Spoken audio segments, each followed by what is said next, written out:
नमस्कार, आप देख रहे हैं एक नई उम्मीद। आज दिल्ली के ईस्ट उत्तम नगर D110C हस्टल विहार नियर होली चौक में वहां पहुंचे। वहां पर हमने ब्लाइंड पर्सन एसोसिएशन के चेयरमैन अनिल कुमार वर्मा जी से विशेष बातचीत करी। देखिए ये रिपोर्ट है, जो बहुत कुछ सीख रही है और बहुत कुछ आगे भी सीखना चाहते हैं। उनके बारे में आप क्या कहने, जब आपको पता है? समय समय पर हम लोग छात्राओं को मोटिवेट करते रहते हैं और समय को शाम को प्रेयर होती है उसमें भी उपस्थित होते हैं, जो फंक्शन होते रहते हैं उसमें भी मोटिवेट करते रहते हैं। सभी छात्राएं बहुत प्रबुद्ध हैं और सभी में भाग लेती हैं। इनको यहाँ तक कि अगर हमारे पास कुक की भी व्यवस्था नहीं है, किसी कारणवश बीमार है या मतलब घर गई हुई है, तो वो भी सारा छात्राएं संभाल लेती हैं। संचालन में कोई भी समस्या नहीं होती। जैसे एक परिवार में एक दूसरे की मदद करते हैं, सहयोग करते हैं, उसी प्रकार से छात्राएं करती हैं और इनको समय समय पर मोटिवेट किया जाता है। ये पढ़ लिख कर बहुत सी छात्राओं की नौकरियां भी इस संस्था के माध्यम से लगी है और समय समय पे शादी भी कराते रहे। अभी कुछ समय के अंतराल में कोरोना के समय से हमने शादियां लड़कियों की नहीं कराई। अभी भी 2 छात्राओं की शादी, एक यहीं पे छात्रा उपस्थित है और एक बाहर की है। तो विभिन्न राज्यों में हमारी ब्रांच भी है, वहाँ पे भी दृष्टिबाधितों की समस्याओं को सरकार के पास उठाते हैं। जो समस्याएं होती, चाहे माध्यम हो पत्राचार को, बैठकों का हो या धरना प्रदर्शन के माध्यम से समस्याओं का समाधान कराने का पूरा प्रयास किया जाता है। तो आइए बातचीत करते हैं उनसे भी। आप इतना ही कहूँगा, जो धरना है वो हौसला होता है, आप लोग होता है जो हौसला उनका है।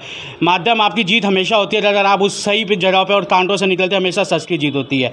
तो यहाँ पर एक बात कहना चाहूँगा, एजुकेट प्रयास जो रानी बादशाह है, उनके बारे में आप क्या कहना चाहेंगे? जो जुड़ी हैं उसके बारे में आप जानते हैं, अनिल खुराना जी, निहार अग्रवाल और यहाँ पर और भी आए हैं, तो उनके बारे में आप क्या कहना चाहेंगे? अनिल खुराना जी और निहाल जी समय समय पर इस संस्था में आते रहते हैं। राशन से धन की भी पूर्ति करते रहते हैं और जब से जुड़े हुए हैं इनके माध्यम से एक छात्रावास का हमारा किराए की भी व्यवस्था हुई है। तो समय समय पे छात्राओं के लिए भी खाने पीने की सारी व्यवस्था करते रहते हैं। तो इनका अपार सहयोग है। मैं ईश्वर से ही प्रार्थना करता हूं कि इनका सहयोग इसी प्रकार से छात्राओं के लिए बना रहे, ताकि छात्रावास का, संस्था का, ब्लाइंड पर्सन एसोसिएशन का उत्थान हो सके, विकास हो सके और अधिक से अधिक छात्राओं को रखने की या उनकी व्यवस्था करने के लिए काफ़ी मदद मिल सके। ठीक है, आइए ज़रा यहाँ पे बात करते हैं। आप कुछ कहना चाहेंगे पहले? मेरा नाम सत्य प्रकाश। कितना टाइम हो गया आपको इन बच्चों के साथ? लगभग 3 से 4 साल हो गए। यहीं के हो, दिल्ली के? नहीं, मैं तो यूपी लखनऊ का हूँ। यूपी लखनऊ? हाँ, बहुत बहुत धन्यवाद। एक यहाँ पर आने का कैसा ये हमारे दरअसल बड़े भाई, ये खुराना जी और निहाल जी, आप लोग परिचित हैं। हमारे बड़े भाई भी दृष्टिबाधित। मैं परिचित हूँ, लेकिन मैं आपसे परिचित लेना चाहूँगा सर। बहुत बहुत धन्यवाद। नहीं, आप लोग आए हैं पहले से, इनकी मेहरबानी जो यहाँ पर लाए। पता है कि हमारे बड़े भाई भी दृष्टिबाधित हैं, तो उन्हीं के माध्यम से, क्योंकि फैमिली में जब कोई समस्या आती है, इनसे खुद पूछ लेना। मैं कितने टाइम से समय लिखा नहीं था, जब भी होता था मेरी व्यवस्था इनकी में। ये 3 साल कोरोना से लेके अभी तक, मतलब मैं कोशिश, कभी निहाल जी को बोला, कभी इन भाई साहब जी को बोला, कभी अनिल जी को बोला। अनिल जी को कितनी बार बोला, मैंने एक ही चीज़ बोली थी, जब लिखा होगा कोई बदल जाता। और आज माँ के दिन में, नवरात्रों में और अष्टमी वाले दिन एक बुलावा आया, सही मुहूर्त में आए। खुराना जी जिसको ठान लेते हैं उसको लाते जरूर हैं, यहाँ छोड़ते नहीं है। ये बहुत लंबे समय, हमारे भाई दरअसल ब्लाइंड है। जब अपने परिवार में कोई समस्या होती है तो उसके लिए आदमी सोचता कि हाँ, हमें इतनी समस्या हो रही है, तो समाज में और लोग जो इस प्रकार के हैं उनको काफ़ी चैलेंज, चुनौती आती होगी। इस तरह से करके हम जुड़े, फिर हम सर से जुड़े, उसके बाद हम यहाँ पे आए। तो हमें यहाँ 3 से 4 साल हुआ। ये संस्था जो है ब्लाइंड पर्सन एसोसिएशन, ये 1981 से ब्लाइंड के लिए, वेलफेयर के लिए काम कर रही है। और ये 2000 में हमारे अनिल वर्मा सर ने इसका दायित्व संभाला, इसमें प्रेसिडेंट के पद पे आए। तब से आप 2006 से ये ब्लाइंड बच्चों का हॉस्टल जो है रन कर रहे हैं आप अपने हाथों से। उत्तम नगर और द्वारका सेक्टर 13 से शुरू किया था। यहाँ तक इन्हें करीब 16-17 साल हो गया। और आज के दौर में और उस दौर में क्या बहुत अंतर आया। देखिए, हमें अभी संस्था को हमारी सरकार से किसी प्रकार की कोई सुविधा, कोई सहयोग नहीं है। तो ये चल ऐसे ही रहा। पहले 6, 7, 8 छात्राओं से शुरू किया था। इस सरकार से सुविधा नहीं है, दोनों से, राज्य या केंद्र? किसी से, कहीं से भी नहीं, सरकार से किसी प्रकार की कोई। सरकार तक खबर पहुंची है कि आप लोग कर रहे हो? हमने 1.5-2 साल से अप्लाई कर रखा है सरकार में, गवर्नमेंट में रजिस्टर्ड है। गवर्नमेंट ये सोशल वेलफेयर में दिल्ली गवर्नमेंट, हाँ दिल्ली सरकार में, दिल्ली सरकार में ही करना होता है हमें। अच्छा। हाँ, स्टेट गवर्नमेंट में ही हमने लगभग 1.5 साल से अप्लाई कर रखा है। और उस हाँ पूरा बाकायदा फाइल बना के दिया, 1.5 साल हो गया है। इंस्पेक्शन भी उसका हो गया है, कुछ ऑब्जेक्शन उन्होंने लगा रखा है। किस बात के ऑब्जेक्शंस लगा रखे हैं? कहना है कि ये बिल्डिंग हमारी जो है एक्सेसिबल नहीं है। लेकिन हमारी मजबूरी ये है कि हम किराए की बिल्डिंग हमने ले रखा है। अब किराए की बिल्डिंग जैसी होगी हमें उसी में चलाना, हम अपने तरीके से तो बना नहीं सकते, है ना। ये मजबूरी है, उनका अपना नज़रिया होगा, हमारा अपना, उनके रूल हैं। और आप जो भी, हाँ जो भी हो, रूल का मतलब ये है कि चाहे तो कोई रूल नहीं है, क्योंकि इससे भी बदतर हालात में कई ऐसे हैं जिनको मिल रहा है और चल रहा है बहुत जगहों पे। लेकिन वही है, जब सही, जैसे सही मुहूर्त आपका आया, आप यहाँ आ गए, वैसे जब सही समय आएगा तो वो हो जाएगा। बाकी ये चलाने का मतलब ये है, बहुत बड़ा, ये किसी अकेले के, हमारे या चाहे अनिल सर हों या हम हों, कोई किसी एक के बस का नहीं है। ये सैकड़ों लोगों के सहयोग से, जैसे खुराना जी हैं और निहाल जी काफ़ी समय से, आपको तो हमारे आने से पहले से 5-6 साल हो गया, 7 साल तब से आ रहे हैं। तो आप लोगों के आने से काफ़ी वही बूंद बूंद से घड़ा भरता है।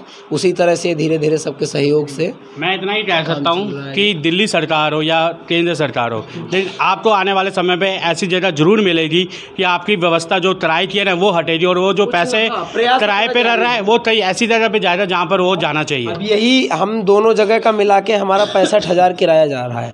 अगर यही हमें रहने की जगह हो, किराया ना देना हो, तो अभी हमारे पास 65 लड़कियां हैं, 60-65 हैं।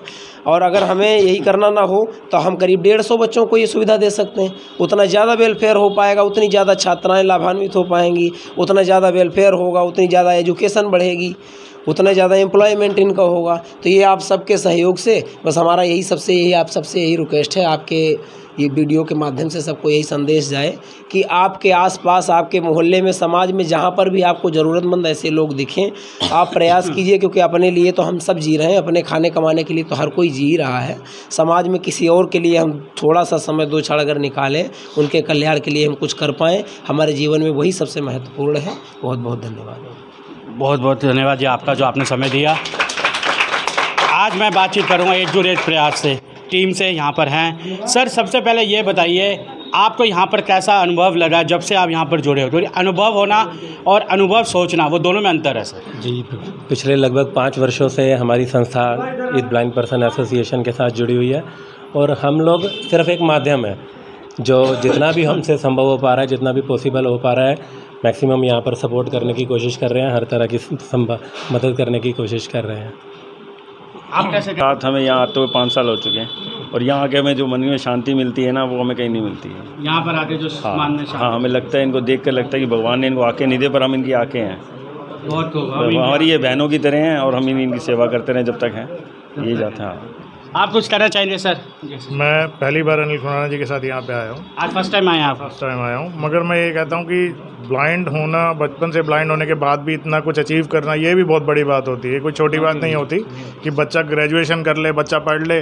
लोग तो अपने, जिसके पास आँखें हैं वो नहीं पढ़ा पा रहे अपने बच्चों को, ये तो बिना आँखों के पढ़ लेते हैं।